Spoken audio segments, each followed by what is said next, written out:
एउटा चक्लेट आउँदैन दिन्छ है 500 दिनु न यार मेरेको 500 दे दो 500 नहीं नहीं हुँदैन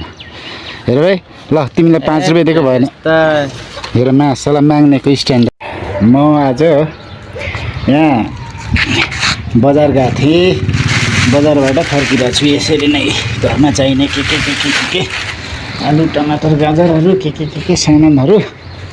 किनेर छु गल्लीको बाटोको ठाउँ फर्किँदैछु है फर्किने क्रममा यहाँ एउटा चाहिँ केटो सायद लाग्छ यो माग्ने होला यो माग्ने बसिरहेको छ बिचारालाई 5 रुपैयाँ दिएर जानु पर्यो के गर्नु भाइ तिम्रो घर कहाँ हो दे दो दिनु दाइ ओके ल मेरो सामान त्यहाँ राख्छु त माग्ने हो हजुर माग्ने हो हो दाइ ल 5 रुपैयाँ क्या दाइ यार 5 रुपैयाँ दे हुन्छ नै चलेगा यार मेरेको 500 दे दो 500 नहीं नहीं हुँदैन हेर भाइ ल तिमीलाई 5 रुपैयाँ दिएको भएन हेर मासला माग्नेको स्ट्यान्ड को तरिका भीख माग्ने को औकात 5 रुपैयाँ पैसा दिएको फाल्दियो ला साला 10 रुपैयाँ 10 रुपैयाँ क्या हो दाइ यार तपाईँ भिखारी त माग्नुपर्छ त नि को बस्छ 5 रुपैयाँ दिएको फाल्दियो यो डाकालाई के गरौँ ल 10 रुपैयाँ लैजाउँ त ल दुईटा के आउँछ यार दाइ एउटा चक्लेट आउँदैन अहिले त ल त त्यति राखेर नराखेर म हिँडेको छु भने दाइ म 10 दिनदेखि भोकै छु दिन्न यार यत्रो पैसा त दिन्छ है 500 दिनु न 500 ए उठा ले रे देवा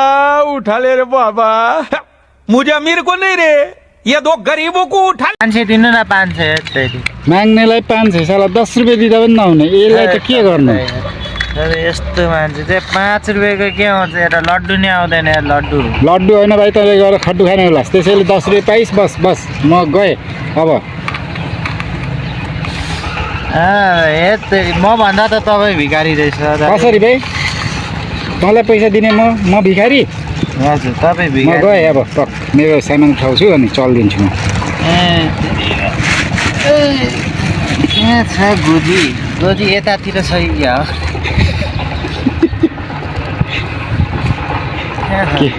यो तेरो पैसा सम्हालेर राख मैले दिएको पैसाहरू सम्हालेर राख्ने यसरी टन्न म भन्दा त तपाईँ भिखारी रहेछ साला कति ल लिन्दा भाइ म लिन्दा तेरो पैसा लिन्न ए ल